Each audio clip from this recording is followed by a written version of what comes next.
Mixing জারের মধ্যে কাঁচা আলু আর অল্প পরিমাণে সুজি দিয়ে একটা দুর্দান্ত মুখরোচক রেসিপি কিন্তু চট করে বাড়িতে বানিয়ে নেওয়া যায়। একদমই ইউনিক এই রেসিপিটা আপনারা অবশ্যই একবার বাড়িতে বানিয়ে খেয়ে দেখবেন, কি খেতে কিন্তু দুর্দান্ত হয়। আর বানিয়ে নেওয়াও কিন্তু অনেক সোজা, ছোট থেকে বড় সবাই কিন্তু ভীষণ পছন্দ করবে। তাহলে দেখে নেওয়া যাক কিভাবে এই রেসিপিটি আমি তৈরি করছি। এখানে আমি দুটো কাঁচা আলু কেটে ছোট ছোট করে ধুয়ে পরিষ্কার করে নিয়েছি, আর নিয়েছি ছোট এক বাটি সুজি। এখানে আমি একটা মিক্সিং জার নিয়ে নিয়েছি, তার মধ্যে কেটে রাখা আলুগুলোকে দিয়ে দেব। আলুগুলোকে দিয়ে এবার ওর মধ্যে আমি সুজি দিয়ে দেব। আমি আমার পরিমাণ মতো এখানে আলু আর সুজিটা ব্যবহার করেছি। আপনারা যদি বেশি পরিমাণে তৈরি করতে চান তাহলে কিন্তু পরিমাণে একটু বেশি দেবেন।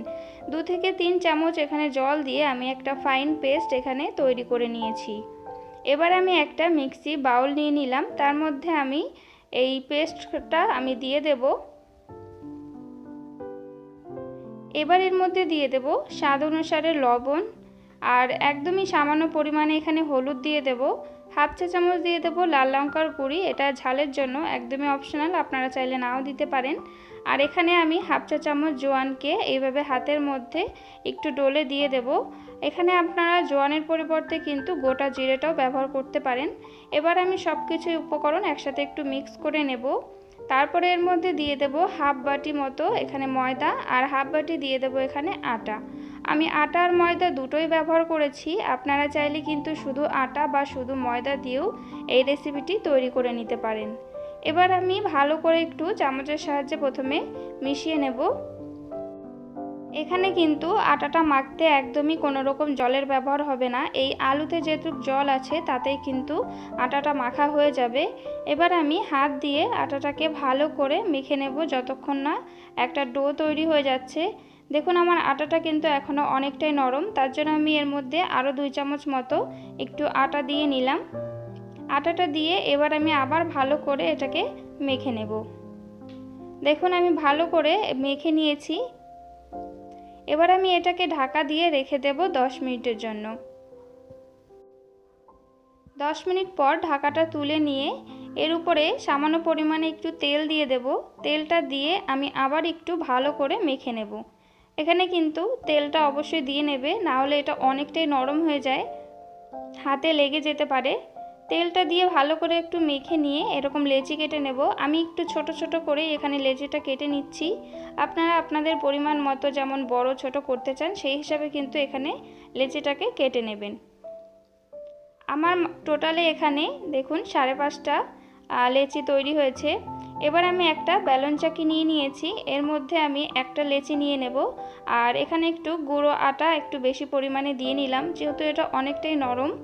এবার আমি এটাকে বেলে নেব, একটা রুটির মতো করে বেলে নেব। আমি যেমন রুটি বেলে পাতলা করে সেভাবেই বেলে নিচ্ছি। আপনারা চাইলে কিন্তু একটু মোটা করেও এই রুটিটাকে বেলতে পারেন। বন্ধুরা এইভাবে একবার এই নাস্তার রেসিপিটি তৈরি করে খেয়ে দেখবেন, সকালের জলখাবারে হোক বা রাতের ডিনারে হোক এইভাবে তৈরি করে খেয়ে দেখবেন। বাচ্চাদের টিফিনেও কিন্তু তৈরি করে দিতে পারেন, খেতে কিন্তু খুবই ভালো লাগে। দেখুন ঠিক এরকম পাতলা করে আমি বেলে নিয়েছি, আমি আরও একটি বেলে নিচ্ছি। আমি একইভাবে সবগুলোকে প্রথমে বেলে নেব। আমার চ্যানেলের রেসিপি যদি আপনাদের ভালো লেগে থাকে তাহলে অবশ্যই একটি লাইক করে দেবেন, নতুন বন্ধু হয়ে থাকলে চ্যানেলটিকে সাবস্ক্রাইব করে আমার পাশে থাকবেন। দেখুন আমি একইভাবে আরও একটি বেলে নিয়েছি। এবার আমি একটা তাওয়া নিয়ে নিয়েছি, তার মধ্যে একটা রুটি দিয়ে দেব। রুটিটা যখন একপাশে অল্প হয়ে যাবে তখন এখানে উল্টে দেব। আগেই কিন্তু এর মধ্যে তেল দেওয়ার দরকার নেই, আর এখানে এটা আপনারা তেল ছাড়াও কিন্তু এই রুটিটাকে ভেজে নিতে পারেন। আমি এবার সামান্য পরিমাণে একটু তেল দিয়ে দিলাম, তেল দিয়ে আবার এটাকে আমি উল্টে পাল্টে ভালো করে ভেজে নেব। এই নাস্তাটি একবার তৈরি করে খেয়ে দেখবেন, খেতে কিন্তু খুবই ভালো লাগে। দেখুন আমি ভালো করে দুপাশেই লাল লাল করে ভেজে নিয়েছি, এবার আমি তুলে নেব। একইভাবে আমি আরও একটি ভেজে দেখাচ্ছি। প্রথমে তাওয়াতে দেওয়ার পরে দেখবেন উপর পাশে একটু হালকা কালার চেঞ্জ হয়ে যায়, তখন কিন্তু এটাকে উল্টে দিতে হবে, আর সামান্য পরিমাণে তেল দিয়ে ভালো করে উল্টে পাল্টে এখানে ভেজে নিতে হবে। আমি একইভাবে সবগুলোকে ভেজে নেব। দেখুন আমার আরও একটি কিন্তু ভালোভাবে ভাজা হয়ে গেছে। আমি একইভাবে সবগুলোকে ভেজে নিয়েছি। দেখুন কতটা সুন্দর হয়েছে। আর এটা কিন্তু অনেকটাই নরম হয়, খেতে কিন্তু খুবই ভালো লাগে। তৈরি হয়ে গেছে কাঁচা আলু আর সুজি দিয়ে দুর্দান্ত একটি নাস্তার রেসিপি। রেসিপিটি যদি আপনাদের ভালো লেগে থাকে তাহলে অবশ্যই লাইক করে দেবেন। নতুন বন্ধু হয়ে থাকলে চ্যানেলটিকে সাবস্ক্রাইব করে আমার পাশে থাকবেন। বাড়িতে একবার হলো এইভাবে তৈরি করে খেয়ে দেখবেন, আশা করি অনেক ভালো লাগবে। তাহলে আজ এই পর্যন্ত। ভালো থাকবেন, সুস্থ থাকবেন। আবার চলে আসবো পরবর্তী রেসিপি নিয়ে। ততক্ষণে সাবধানে থাকবেন।